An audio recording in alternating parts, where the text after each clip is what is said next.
Olá, bem-vindo, bem-vinda. Essa é a nossa aula 47 de estudo básico do Espiritismo.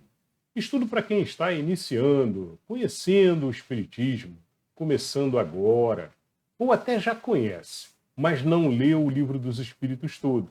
E aí você está convidado, então, para acompanhar as aulas e gradativamente a gente vai lendo o Livro dos Espíritos. O Livro dos Espíritos é o primeiro livro compilado por Allan Kardec. É o livro base aqui da doutrina espírita, recomendável para quem está começando a entender a doutrina, como funciona, né? Quais são as diretrizes básicas da doutrina espírita. E são as primeiras perguntas que Kardec fez e recebeu como resposta dos espíritos. Então, saiu o Livro dos Espíritos e aí a gente lê um conjunto dessas perguntas e respostas toda a aula. E nosso objetivo é ir até o final do Livro dos Espíritos, lendo todas as perguntas. Essa já é a aula 47, então temos 46 aulas passadas já. Se você está começando agora, do zero, né, e entrou aqui no canal e quer conhecer mais o Espiritismo, eu recomendo que você faça desde a aula 1 também. Né? A aula 1 é muito importante, ela fala sobre o que é o Espiritismo, em termos de conceitos gerais, ela dá uma visão muito boa de conceitos gerais do Espiritismo e de como tudo começou, né? Como é que surgiu aí toda a história de Kardec com a formação e a criação dos livros espíritas. E aí depois vem o Chico e os outros grandes escritores e grandes espíritas brasileiros também, né? Trazendo aí o restante todo do conhecimento aí. Bom, a gente sempre faz aqui uma leitura breve do Sinal Verde. Sinal Verde é uma paginazinha, a gente lê, faz um entendimento e tira dali pontos chaves de aprendizado para a nossa reforma íntima. A reforma íntima é muito importante para que a gente, além de conhecer a doutrina espírita, a gente coloque em prática no dia a dia nosso o que a doutrina espírita nos direciona. Os pensamentos de Jesus, que estão no Evangelho de Jesus, com toda a riqueza dos direcionamentos também dos espíritos passados por Kardec. E aí do Sinal Verde sai então uma reforma íntima gradual, passo a passo. Nada se vira chave, pronto. Não, não é assim, né?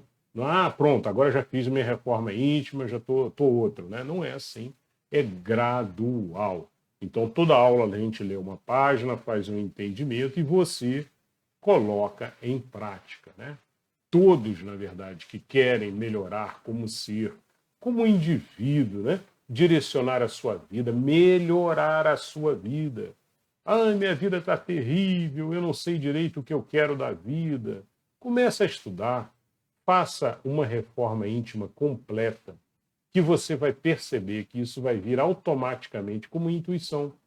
Muitas vezes como intuição e outras vezes como inspiração divina. E aí você vai receber mensagens, pensamentos, né? Olha, esse caminho é bom, esse caminho, coisas que às vezes você não tinha pensado. A sua paz interior melhora, a harmonia da sua casa melhora e a sua vida como um todo vai melhorando e vai ficando uma vida entusiasmada, repleta de Deus. Como diz a etimologia da palavra entusiasmada. Muito bem, pessoal. Vamos lá, então. Hoje, no Sinal Verde, a gente vai ler uma página com o título Perante o Sexo. Vamos ver o que André Luiz fala aí. E depois nós vamos para o Livro dos Espíritos. Continuamos lendo a segunda parte, capítulo 8, da emancipação da alma. Emancipação da alma é aquele momento de desligamento que normalmente ocorre durante o sono, né, durante a nossa noite, enquanto estamos dormindo, ocorre uma forma de emancipação da alma. Mas existem outras formas de emancipação da alma, em que vamos falar aqui ao longo do nosso estudo. Bora lá então. Vamos então ler o Sinal Verde, a página de hoje, Perante o Sexo. Nunca escarneça do sexo, porque o sexo é manancial de criação divina, que não pode se responsabilizar pelos abusos daqueles que o deslustram. Psicologicamente, cada pessoa conserva, em matéria de sexo, problemática diferente. Em qualquer área do sexo, reflita antes de se comprometer, de vez que a palavra empenhada gera vínculos no espírito. Não tente padronizar as necessidades afetivas dos outros por suas necessidades afetivas. Porquanto,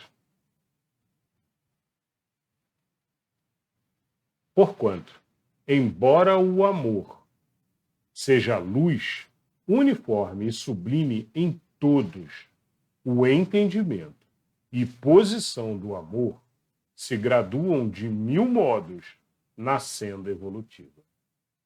Use a consciência sempre que se decidir ao emprego de suas faculdades genésicas, imunizando-se contra os males da culpa. Em toda comunicação afetiva, recorde a regra áurea: não faça a outrem o que não deseja que outrem lhe faça. O trabalho digno que lhe assegure a própria subsistência é sólida garantia contra a prostituição. Não arme ciladas para ninguém, notadamente nos caminhos do afeto, porque você se precipitará dentro delas.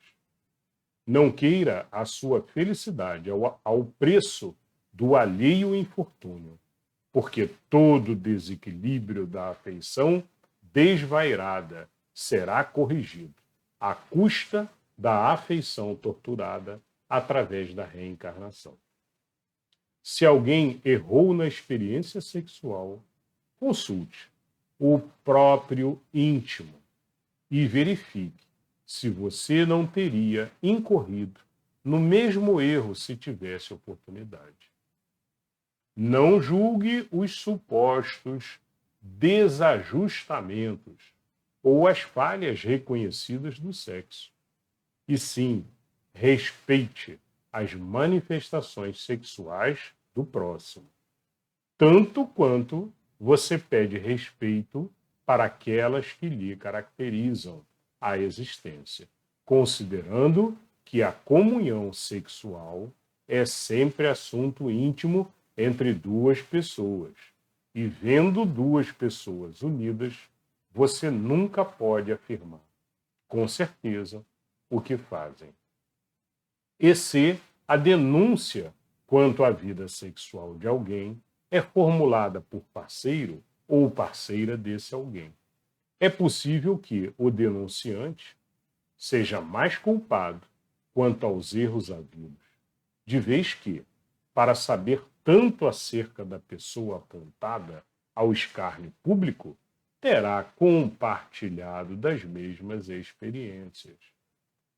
Em todos os desafios e problemas do sexo, cultive a misericórdia para com os outros, recordando que nos domínios do apoio pela compreensão, se hoje é o seu dia de dar, é possível que amanhã seja o seu dia de receber. Muito bem, lembrando que é uma página de André Luiz, no livro Sinal Verde, que já tem alguns anos que foi escrita, né? Que foi psicografada pelo Chico, né? Eu quero dizer só que a gente tem que sempre considerar aqui o tempo, né? As palavras, muitas vezes, mais antigas um pouco. Mas o que a gente tira daqui? Né? Bom, primeiro ponto aqui que me faz lembrar é um ponto que nós já estudamos, já falamos em aulas anteriores, em que não existe par perfeito, não existe cara metade, como se fala no popular, né? almas gêmeas, como se fala também muito comumente, né? Pessoas que nasceram para viver juntos a eternidade, né? O Espiritismo não acredita nisso, acredita na similaridade de afeições devido às suas desejos e vibrações, aos seus gostos, e aí quando falamos em gostos, gostos de uma maneira geral, né, espiritual, e que por muitas vezes as pessoas programaram de nascer e viver juntos como um casal aqui na Terra. Mas não significa que são almas gêmeas, almas que nasceram para a eternidade juntas. A gente sabe que não funciona dessa maneira, né? Uma família você pode formar com uma pessoa e na outra encarnação com outra pessoa. Não significa que você deixou de gostar daquela. Ao contrário, agregou a sua família espiritual. Né? Pessoas que se amam não necessariamente se limitam a amar apenas um ser. Você ama seu filho, ama sua filha. Não é? Numa encarnação, você conviveu com uma pessoa que gostou muito, que foi uma pessoa maravilhosa, e que pode ser, inclusive, que já tenha vindo de outras encarnações vivendo juntos, sim, em família, como marido e mulher, ou como filho e mãe e filha, pai e filho, né, que viveram em outras encarnações. Bom, então, temos que ter sempre isso em mente. Somos espíritos de muito tempo, de encarnações diversas, e que programamos a nossa vinda na espiritualidade. Então, eu acho que esse é um ponto importante para a gente compreender. Aquele ponto também que normalmente existe do tipo você usar alguém, né? Você se aproveitar de alguém. Kardec comenta aqui em mais de um ponto, de você se aproveitar de alguém para satisfazer desejos próprios, prazeres mundanos, né? Próprios. E isso não é o correto, não é eticamente, moralmente, né? A forma correta de a gente se aproximar e de a gente, de fato, com amor, se aproximar de alguém, não é?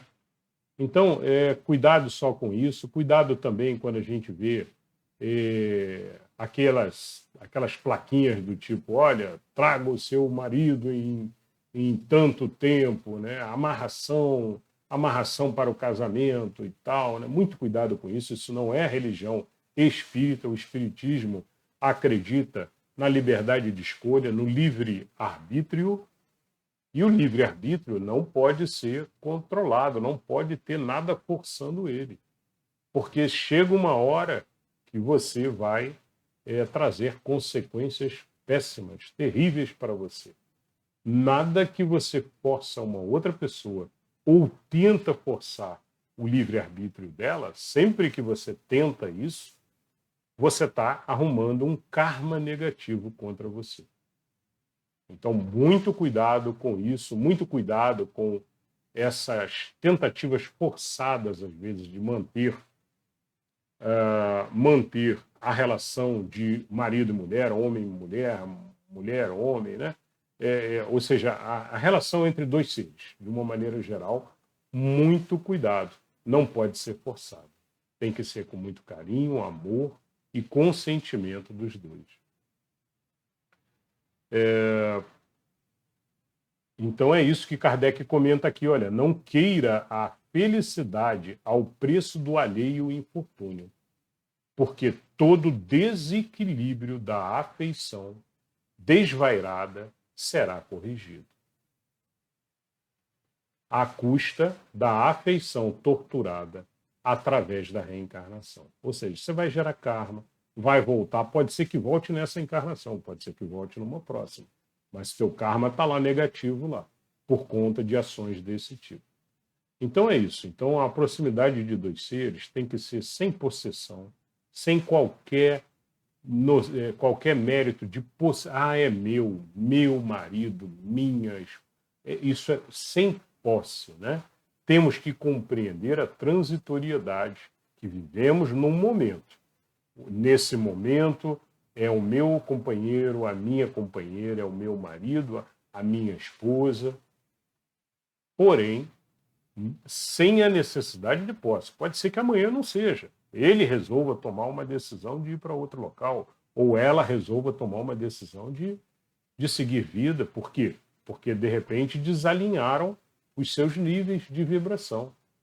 Pode ser que um tenha subido energeticamente, está agora com outros gostos, e o outro continua enraizado na matéria e não conseguiu acompanhar aquele outro ser. Então, os gostos mudaram. E aí, cada um vai para um lado e sem problema nenhum. Não existe o meu marido, a minha esposa, eternamente. Então é um momento, nesses momentos infelizes, que são momentos tristes, porque se um não sobe acompanhando o seu parceiro, né? Ou se não existe ali um sincronismo tão perfeito quanto imaginaram, né? É sempre um momento de desunião e é sempre um momento triste, né? Mas não é o fim. Os seguem em frente e seguem em frente, às vezes, com outros parceiros que estejam no mesmo nível vibracional, que estejam nos mesmos gostos. E vamos em frente, tá? Muito bem, então eu acho que com relação a sexo é uma visão geral, um bom texto, né? E tiramos aí o nosso aprendizado.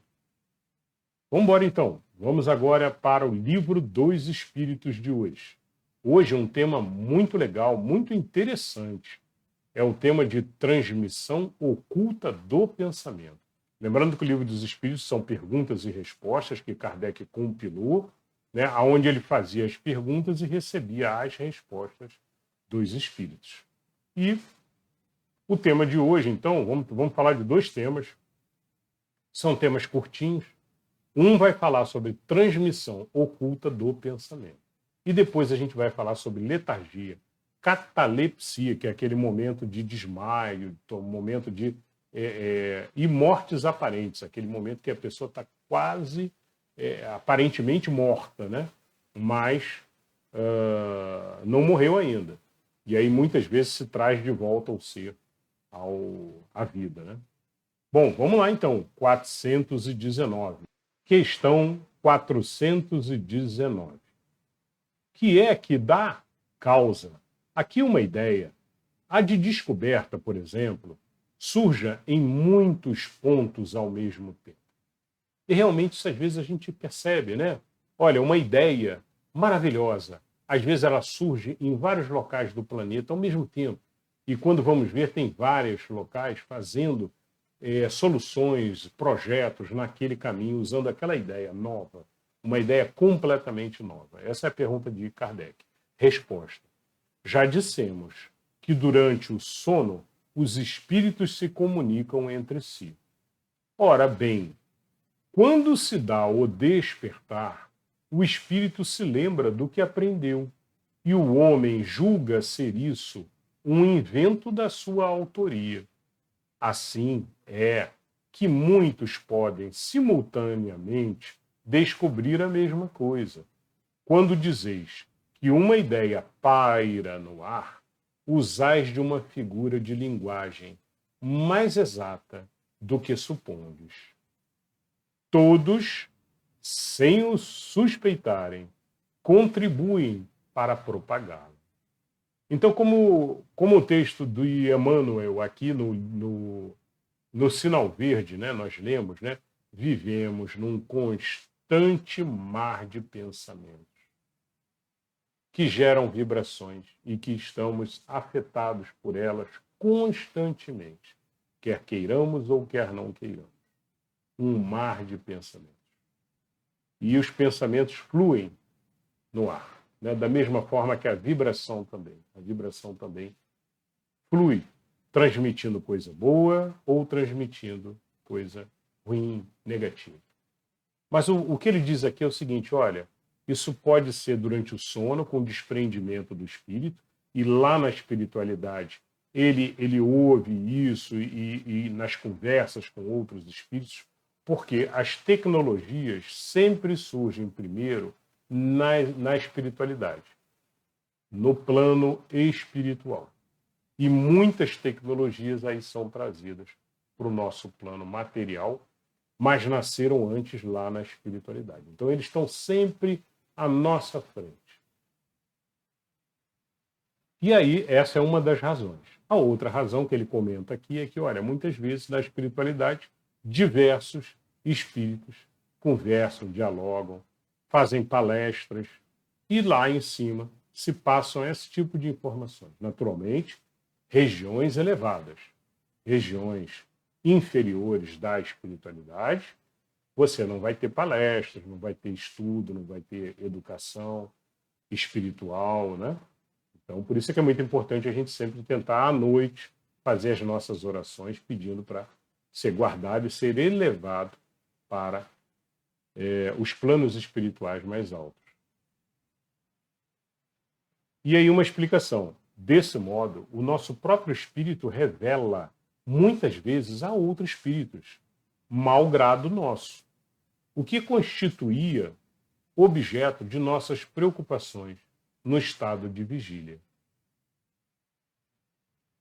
Então é isso. E aí, da mesma forma que nossos espíritos revelam, né, os outros espíritos também se comunicam conosco, e aí são feitos, às vezes, mensagens com novas tecnologias, com novas informações. E aí os espíritos vêm, voltam, e ficam com aquilo na cabeça, com aquela ideia na cabeça, e aí acabam colocando ela em prática. Né? Como diziam os antigos filósofos, primeiro nasce no plano das ideias. Né? A gente aqui no Espiritismo, a gente acredita que, olha, primeiro nasce no plano espiritual, depois no plano das ideias e depois no plano material. Questão 420. Podem os espíritos comunicar-se estando completamente despertos os corpos? Ou seja, nossa matéria está desperta, não estou dormindo, mas eu transmito uma telepatia, transmito uma mensagem para outro, né? Resposta. O espírito não se acha encerrado no corpo, como numa caixa. Irradia para todos os lados. Segue-se que pode comunicar-se com outros espíritos, mesmo em estado de vigília, se bem que mais dificilmente. Então, a resposta é sim, é possível, né? Inclusive, existem exercícios que se faz com relação a isso. Se você, por exemplo, mentalizar uma pessoa, pensar numa pessoa, né, com frequência, muito provavelmente o telefone vai tocar. É aquela pessoa te ligando. Né? Muitas vezes, se você olhar para uma pessoa e mentalizar, ela vira e olha para você de volta. A gente percebe isso, são exercícios que a gente no dia a dia, às vezes até uma pessoa que você não conheça, está na rua, né? Mas ocorre essa comunicação. O pensamento, ele é vivo, ele flui. A gente só tem que tomar muito cuidado com o pensamento e com o tipo de mensagem para não querer induzir nas outras pessoas algum tipo de pensamento ou algum tipo de escolha. Não é? A gente, a não ser que seja algo de amor, de paz, mas nunca algo que interfira no livre-arbítrio daquela outra pessoa. Esse tipo de pensamento, não. Então, sempre é possível a gente enviar pensamentos de amor. Por exemplo, eu tenho um chefe terrível no trabalho. Toda vez ele briga comigo, toda vez ele não tem paciência. Se você ficar repetindo isso e pensando isso, você só aumenta o problema. Ele vai continuar te perseguindo, ele vai continuar implicando contigo. Né? Então, o que tem que fazer? Tem que agradecer a Deus pela oportunidade, acima de tudo. Reconhecer a oportunidade de estar ali exercitando paciência, estudo, atenção, servindo, trabalhando. Primeiro passo, agradecimento. Segundo passo, mentalização, com pensamento. de amor para o chefe, de compreensão, pensando ele é uma boa pessoa, eu gosto dele. E por aí vai, tá? Mas falamos sobre isso mais à frente. Mas os pensamentos são uma forma, mais do que se comunicar, eu diria que é uma forma de você preparar a harmonia dentro do teu lar, dentro do teu ambiente de trabalho, em todos os locais que você vai. Por isso é muito importante no Espiritismo, e a gente tem vídeos aqui no canal específicos sobre esse assunto, de positividade, pensamentos positivos constantemente. Em vez de pensar que o chefe é mau, não. Agradecer e pensar sempre que o chefe é bom, o chefe é amoroso, ele tem as necessidades dele ainda, lógico, de crescimento, como todos temos, né? Mas é uma pessoa boa que está querendo fazer o serviço para a empresa. Muito bem, pessoal, uma questão aí que trouxe bastante aprendizado, né? Vamos falar mais sobre isso mais para frente. 421. Como se explica que duas pessoas perfeitamente acordadas tenham instantaneamente a mesma ideia? E às vezes acontece, né? Uma pessoa fala, vamos tomar sorvete, a outra fala também, vamos tomar sorvete. É um exemplo simples, né? Mas acontece muito no nosso dia a dia. Pensamentos simultaneamente fluindo no ar e uma outra pessoa que está na mesma vibração, na mesma sintonia, captou. Vamos ver a resposta dos espíritos. São dois espíritos simpáticos que se comunicam e veem reciprocamente seus pensamentos respectivos, embora sem estarem adormecidos os corpos. Então, muito interessante, né? É bem por aí. Espíritos com sincronia, com a mesma vibração, né? Normalmente numa faixa de elevação próxima, se não a mesma, próxima, né? E que, por isso, por terem mesmos gostos, mesmo nível vibracional, a troca de pensamentos ocorre de forma mais fácil. E aí tem uma explicação. Há entre os espíritos que se encontram uma comunicação de pensamento que dá causa a que duas pessoas se vejam e compreendam sem precisarem dos sinais ostensivos da linguagem. Pode-se dizer que falam entre si a linguagem dos espíritos. Muito bom, muito interessante, né? Os espíritos, na comunicação espiritual, a gente já leu algumas questões sobre isso, não falam com palavras, né? Na maioria das vezes é com o pensamento. E aí a riqueza da comunicação é muito maior, porque você não transmite só com uma palavra, você transmite uma palavra envolta em sentimento vibracional, e fica muito mais fácil a compreensão dos objetivos, dos desejos reais daquela mensagem. Aqui na matéria é muito difícil. Às vezes você ouve um bom dia, você não tem certeza. Será que foi um bom dia com carinho ou não, né? Mas no mundo espiritual, não. No mundo espiritual, a mensagem chega com uma clareza completa. Inclusive com a clareza dos sentimentos, da emoção, da vibração, que agregam aquele pensamento. Ok, pessoal. Essa foi a 421.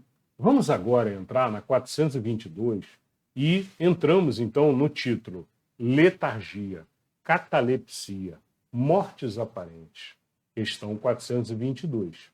Os letárgicos e os catalépticos, em geral, veem e ouvem o que em derredor se diz e fala, sem que possam exprimir que estão vendo e ouvindo? É pelos olhos e pelos ouvidos que têm essas percepções? Resposta: não. É pelo espírito. O espírito tem consciência de si mesmo, mas não pode comunicar-se. Então ele está falando aqui de estados de letargia, são aqueles estados em que a pessoa sofre um acidente, né? E fica em coma, e fica ali desacordado, né? Mas muitas vezes, depois, quando ele retorna, ele diz exatamente o que aconteceu. Eu vi você falando comigo, eu via todos os dias você falando isso, falando aquilo. né? É interessantíssimo esse estudo. Existem casos também em hospitais, é muito comum o espírito depois vai sofrer uma cirurgia, vai passar por uma cirurgia, o corpo físico, naturalmente, né? E aí é aplicado, então, anestesia, e durante a anestesia, o espírito desacorda, e aí ocorre uma emancipação da alma, conforme nós estamos lendo aqui agora, né? Um afastamento do espírito. E, por vezes, mas por diversas vezes, muitas ocorrências dessas. Não é uma, não é duas, não é três, não é quatro, são muitas. Ocorre do espírito se elevar e ficar na sala, no alto, muitas vezes, no alto, como se estivesse flutuando, né? E ele olhando para baixo, ele vê os médicos mexerem, fazerem a cirurgia. E ouve, inclusive, o que os médicos falam um para o outro. E depois ele volta. E quando ele volta, ele conta aquilo tudo. Tá? Então, são casos incríveis, inclusive estudados em alguns hospitais americanos. Não me lembro aqui no Brasil se teve algum caso, mas nos Estados Unidos, sim. Eu me lembro de casos em que os hospitais, inclusive, começaram a colocar figuras e desenhos em cima dos móveis, no alto, de forma que de baixo não dá para ver, mas quem está em cima flutuando consegue ver. De tantos casos que eles receberam, eles começaram a fazer isso. É uma experiência, né, naturalmente, para confirmar. Olha, realmente ele estava lá em cima visualizando? Ou foi algo que ele imaginou, né? E aí, naturalmente, tem todo um resultado dessa pesquisa, com estatísticas e tudo. É muito bacana, se quiserem pesquisar. São casos de emancipação da alma durante cirurgias. Muito bem, então a resposta dos espíritos aqui foi não pelo espírito, mas não pelo espírito. O espírito tem consciência de si, mas não pode comunicar-se. Tá? Ou seja, o espírito, enquanto ele está ali emancipado, ele não pode comunicar-se, mas ele vê as coisas que estão acontecendo, na maioria das vezes. E aí Kardec pergunta, mas por quê? E aí os espíritos respondem, porque a isso se opõe o estado do corpo. E esse estado especial dos órgãos do corpo vos prova que no homem há alguma coisa mais do que o corpo.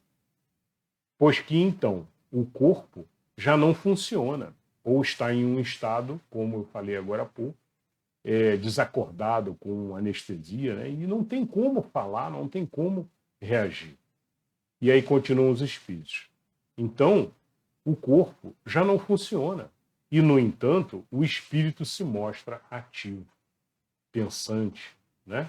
Então, mostra que existe algo mais além do corpo físico, realmente. É uma evidência. 423. Na letargia, pode o espírito separar-se inteiramente do corpo, de modo a imprimir-lhe todas as aparências da morte e voltar depois a habitá-lo? Resposta. Na letargia, o corpo não está morto, porquanto há funções que continuam a executar-se. Sua vitalidade se encontra em estado latente, como na crisálida, porém não aniquilada. Ora, enquanto o corpo vive, o espírito se lhe acha ligado.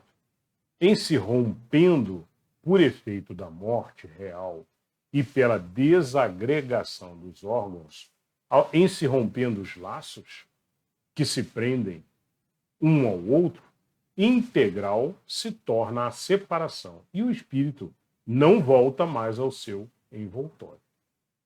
Desde que um homem aparentemente morto volve à vida, é que não era completamente a morte. Então, é importante a resposta aqui que deixa claro o seguinte, olha, não existe voltar da morte, não existe isso, como a gente vê muito por aí. Ah, voltou da morte. Não tinha morrido ainda. O corpo ainda estava vivo. O espírito, depois da morte, quando fala-se depois da morte, houve o desprendimento total, né? É diferente do estado da emancipação da alma. A emancipação da alma, eles continuam ligados, e ligados por um fio, que devem comentar isso mais adiante. Um fio, um cordão, né, que liga o espírito à matéria, permitindo o deslocamento do espírito, mas mantendo a união dos dois. Muito bem. Questão 424. Por meio de cuidados dispensados a tempo, podem reatar-se laços prestes a se desfazerem e restituir-se à vida um ser que definitivamente morreria se não fosse socorrido? Resposta: sem dúvida. E todos os dias tendes a prova disso. O magnetismo, em tais casos, constitui muitas vezes poderoso meio de ação, porque restitui ao corpo o fluido vital que lhe falta para manter o funcionamento dos órgãos. Então, quando ele fala que magnetismo é justamente a mentalização magnética enviando, né?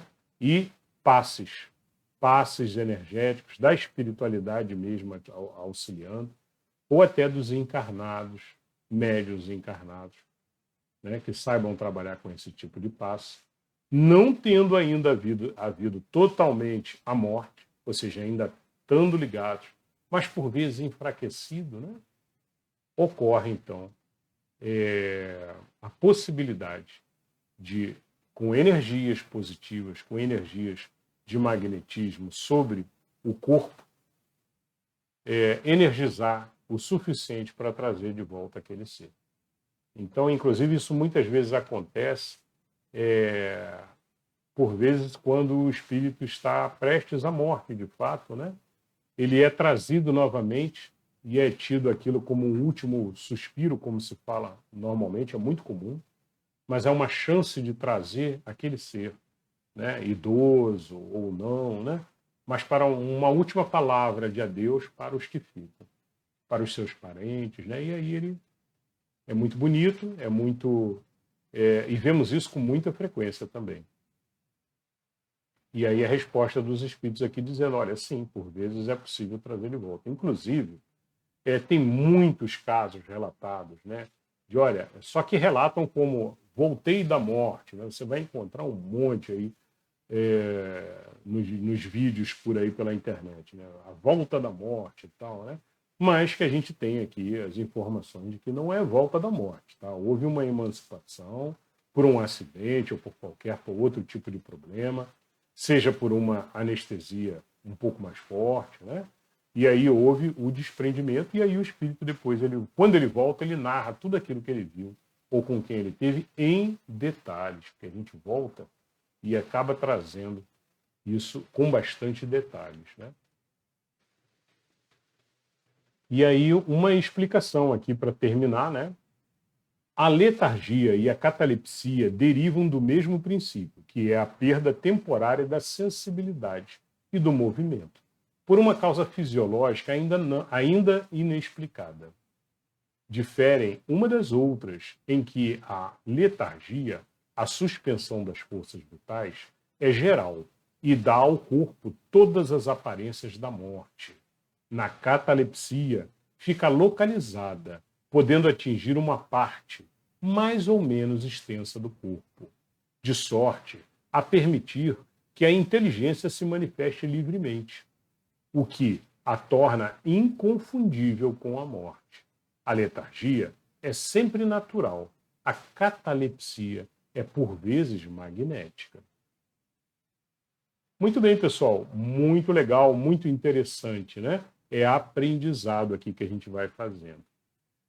Bom, a gente vai encerrando aqui, então, essa foi a última pergunta aqui de letargia, catalepsia, falamos bastante, falamos de eventos recentes aí também, isso é muito legal, pesquisem para o seu estudo, é muito bacana. E na próxima aula nós vamos falar sobre um tema muito interessante também, que é o sonambulismo. Continuamos aí em emancipação da alma, né?